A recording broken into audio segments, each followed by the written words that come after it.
역대하 12장 말씀입니다.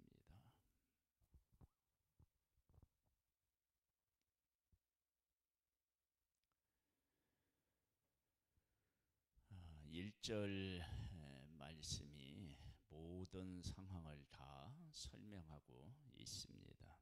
1절 말씀에 이런 말씀이 있어요. 르호보암의 나라가 견고하고 세력이 강해짐에 그가 여호와의 율법을 버리니 온 이스라엘이 본받은지라.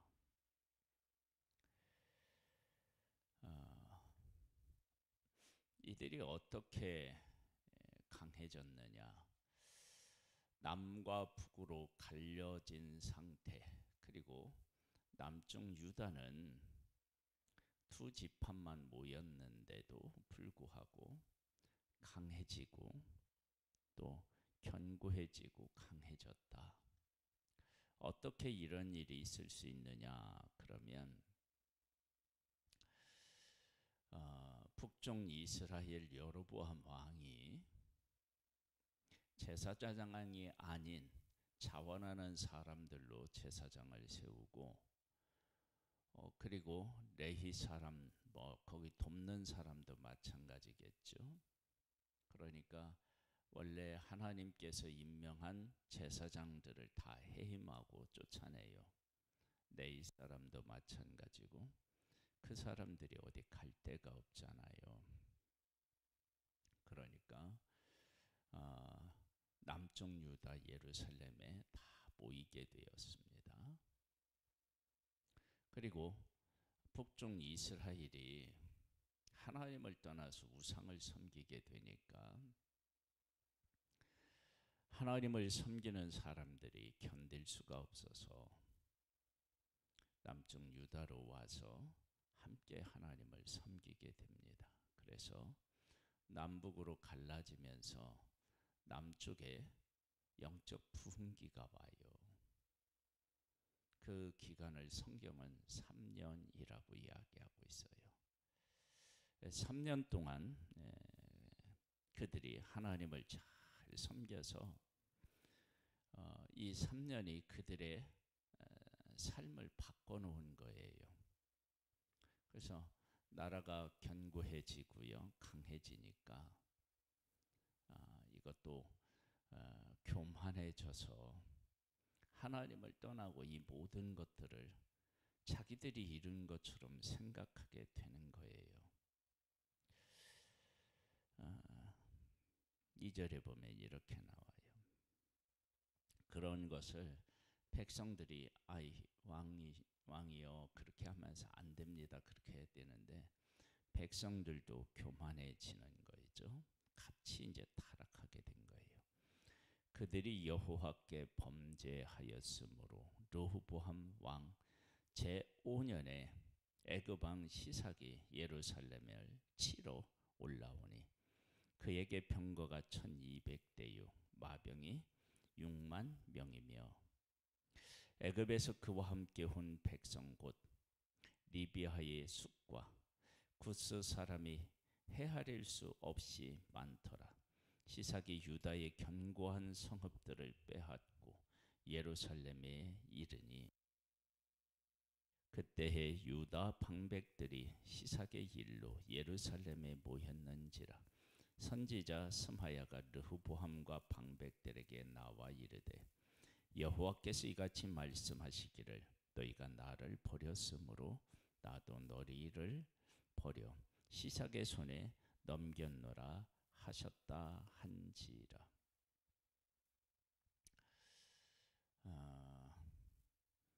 하나님을 떠난다. 그럼 여기에 보면 떠났을 때 그 애굽에서 온 사람들 병거가 1200이요 마병이 6만 명이며 또 애굽에서 함께한 백성 곧 리비아의 숫과 구스 사람이 헤아릴 수 없이 이렇게 많더라. 하루아침에 이렇게 되진 않았을 거 아니에요.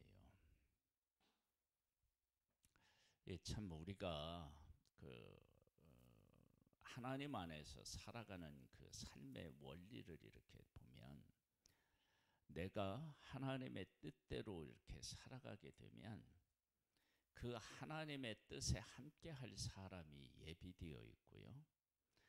내가 하나님의 뜻을 떠나면 나를 공격할 사람이 예비되어 있다는 거예요. 참 이거 희한해요. 그래서 지금 르호보암과 그 백성이 타락하자 애굽에서 마병이 6만 그리고 병거가 1200 이거를 하루아침에 이렇게 만들 수가 없었는데 하나님의 백성이 타락하자 이런 일이 생기는 거예요. 그것은 이미 그들이 강해져서 이스라엘 백성들이 강해지고 타락할 때 애굽도 강해지고 있었다는 거예요. 준비하고 있었다는 거예요. 그런데 하나님의 백성 남쪽 유다가 계속해서 하나님의 말씀대로 살았다. 그러면 이게 바뀔 수 있는데 하나님의 백성이 타락하니까 애굽 사람들이 더 강해져서 하나님의 백성을 치는 거예요. 그래서 내가 하나님을 섬기는 사람으로 살 것이냐 아니면 하나님을 떠나게 될 것이냐라고 하는 것은 내가 강해지고 약해지는 것도 있지만 내 주변에 있는 사람들이 강해지냐 약해지냐에도 영향을 미칩니다.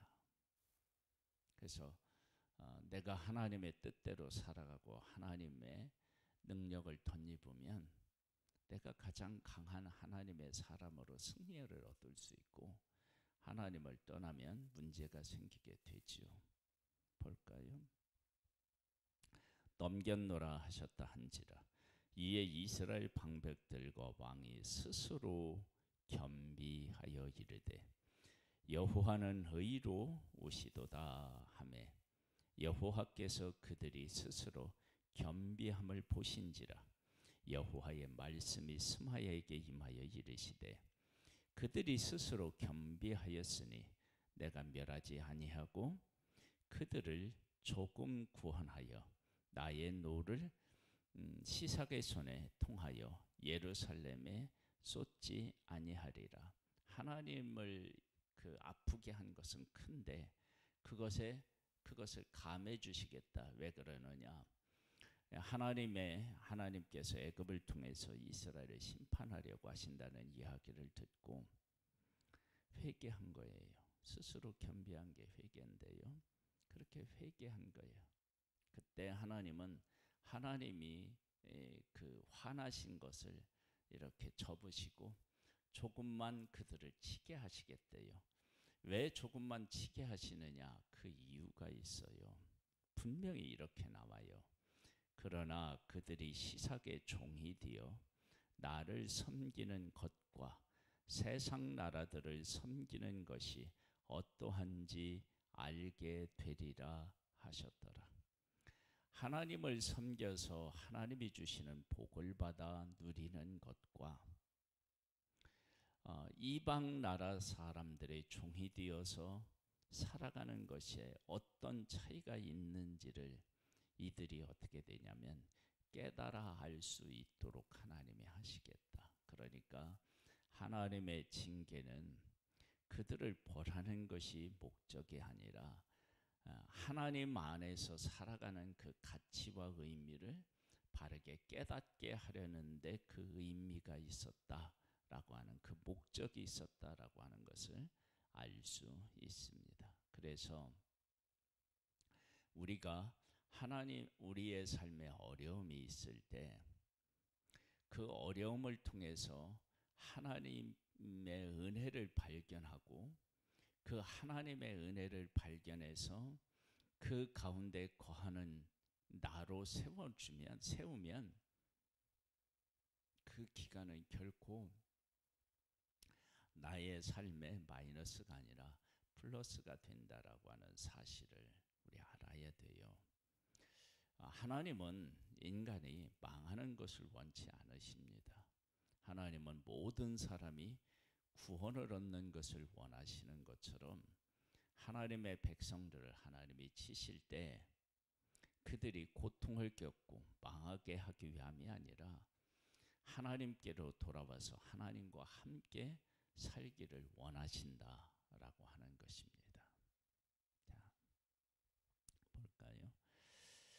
애굽 왕 시삭이 올라와서 예루살렘을 치고 여호와의 전 보물과 왕궁의 모든 보물을 모두 빼앗고 솔로몬이 만든 금 방패도 빼앗은지라.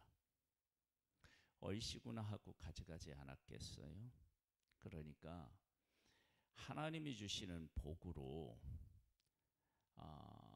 사람들이 다 가져갈 수 있는 것을 만들고 소유하는 것이 아니라 그 누구도 가져갈 수 없는 그 가치를 우리 안에 가지고 있는 것이 얼마나 중요한지 모릅니다.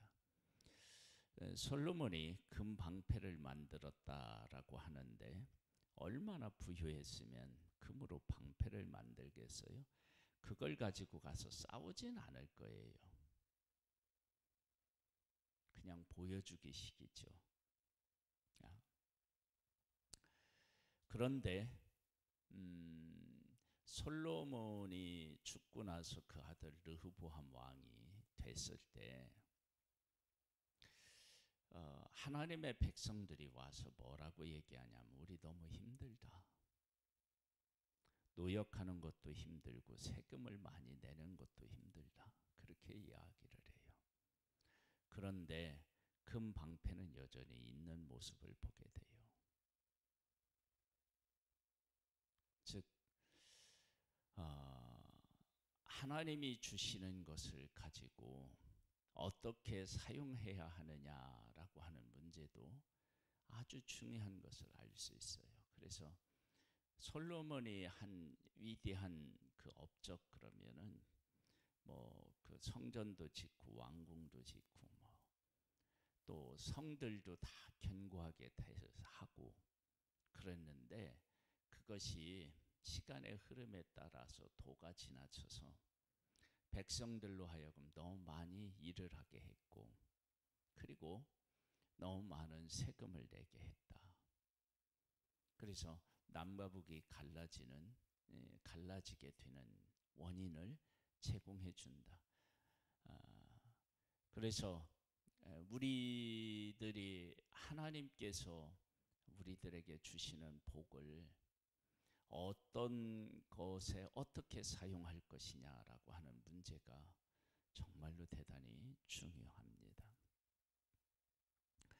르호보암 왕이 그 대신에 노수로 방패를 만들어 국문을 지키는 경호 책임자의 손에 맡김에 왕이 여호와의 전에 들어갈 때마다 경호하는 자가 그 방패를 들고 갔다가 경호실에 도로 가져갔더라.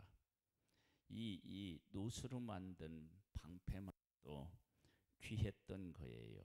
그래서 한번 쓰고 잘 보관했다가 또 쓰고 그러니까 이런 모습을 통해서 하나님을 떠나는 삶이 어떻게 하루아침에 무너질 수 있는지를 알 수 있습니다. 르호보암이 스스로 겸비하였고 유다의 선한 일도 있으므로 여호와께서 노를 들이키사 다 멸하지 아니하셨더라. 일부는 멸했다라고 하는 것을 알 수 있습니다. 르호보암 왕은 예루살렘에서 스스로 세력을 굳게 하여 다스리니라. 르호보암이 왕에 오를 때의 나이가 41세라. 예루살렘 곧 여호와께서 이스라엘의 모든 지파 중에서 택하여 그의 이름을 두신 성에서 17년 동안 다스리니라. 르호보암의 어머니의 이름은 나하마요 암몬 여인이더라. 르호보암이 악을 행하였으므로 이는 그가 여호와를 구하는 마음을 굳게 하지 아니함이었더라. 그러니까 하나님을 섬기는 데 있어서 열심을 내지 않으면 악이 틈타서 넘어질 수 있다는 것입니다. 르호보암의 처음부터 끝까지의 행적은 선지자 스마야와 선견자 이도의 족보책에 기록되지 아니하였느냐. 르호보암과 여로보암 사이에 항상 전쟁이 있으니라. 르호보암이 그의 조상들과 함께 누움에 다윗성에 장사되고 그의 아들 아비야가 그를 대신하여 왕이 되니라. 한 왕의 그 인생이 이제 마무리되어 가는데요. 마무리되었는데요. 보면 르호보암 왕은 처음에 북중 10지파가 떨어져 나가서 위기를 느끼죠. 그때 제사장과 레위 사람들이 오고 하나님을 섬기는 사람들이 와서 영적인 부흥을 맞게 돼요. 상황이 그렇게 전개된 거예요. 하나님께서 남과 북을 왜 갈라놓으셨는지에 대한 그 이유를, 그리고 그렇게 하셔서 어떻게 하시기를 원하셨는지를 알 수가 있어요. 그래서 하나님을 섬기는 사람, 레위 사람, 그리고 위기를 느꼈던 남쪽 유다 르호보암 왕을 비롯해서 백성들이 하나님 앞에서 바르게 서려고 몸부림을 쳐요. 그렇게 3년을 하니까 그 나라가 심히 강해지고 견고해져요. 그러니까 르호보암 왕이 이건 나도 대단한 존재구나, 그렇게 느꼈는지 모르겠는데 교만해져요. 그런데 그 모습을 보고 백성들도 따라서 교만해져요. 하나님께서 애굽 왕 시삭을 통해서 남쪽 유다를 치셔요. 그 이야기를 스마야 선지자를 통하여서 하니까 그들이 영적으로 부흥했던 때를 경험했잖아요. 그러니까 그 고통의 때를 고통의 그 애굽이 치는 것들을 통해서 이러면 안 되지, 우리 바르게 서야지. 그래서 하나님 앞에 회개하고 바르게 서려고 하자. 하나님은 모든 고통을, 모든 어려움을 다 걷어간 것이 아니라 이스라엘 백성들로 하여금 하나님을 섬기는 것과 세상 왕을 섬기는 것, 어느 것이 더 좋은지를 체험케 하셔서 하나님을 섬기는 것이 애굽 왕 시삭을 섬기는 것과 비교할 수 없다라고 하는 사실을 하나님이 깨우치셔서 그들로 하여금 하나님과 함께 하나님을 왕으로 삼고 그렇게 살아가는 것들을 소원하고 그렇게 살기를 하나님이 원하셨던 것을 볼 수 있습니다.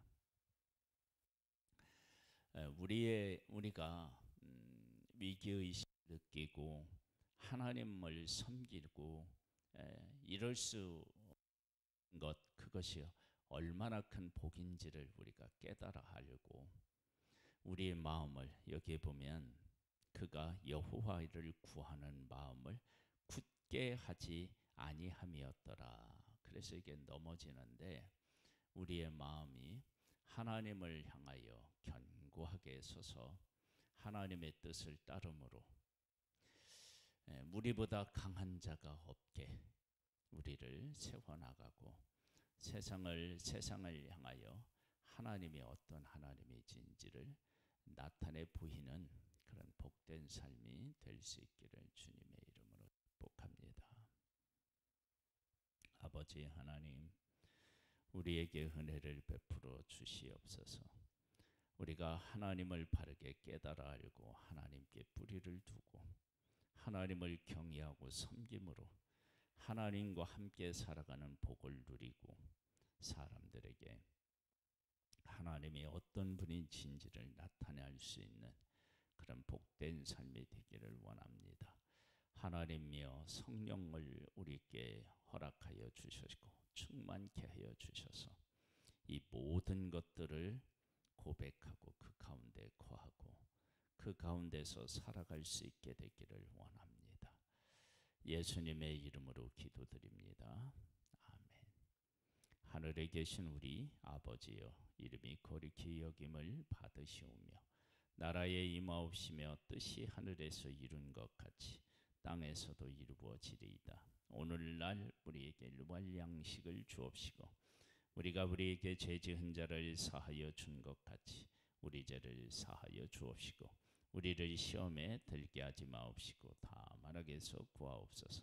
대개 나라와 권세와 영광이 아버지께 영원히 있사옵나이다.